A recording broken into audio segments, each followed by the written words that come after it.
Well, first of all, we see that South Africa is a dominant player on the African continent, and we have seen in the last couple of years there's been quite large opportunities within the oil and gas industry. The West Africa market has been established for a while now, but the new frontier is East Africa.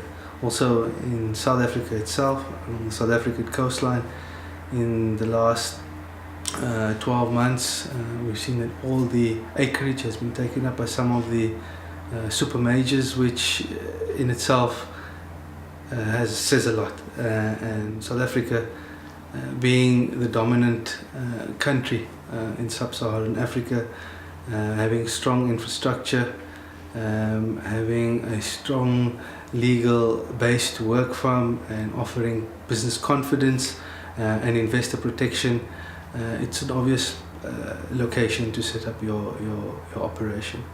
A lot of companies have done that already. From Aberdeen, not too long ago, Weatherford has set up an operation. Some of the major players, Tullow is there,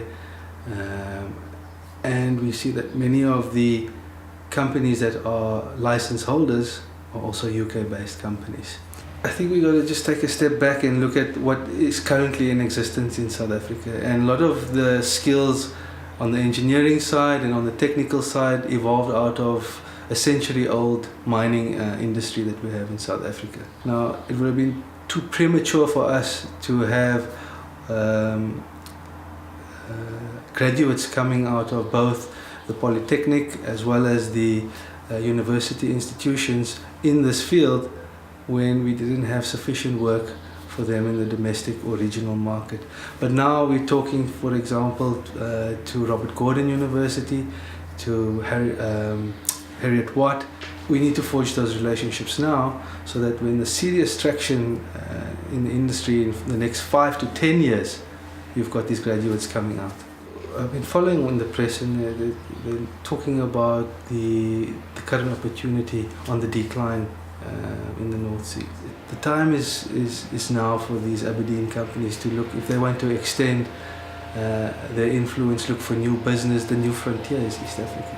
And to do that, because of the lack of infrastructure, ideally would be out of South Africa. The relationship has been good and it will continue to be good.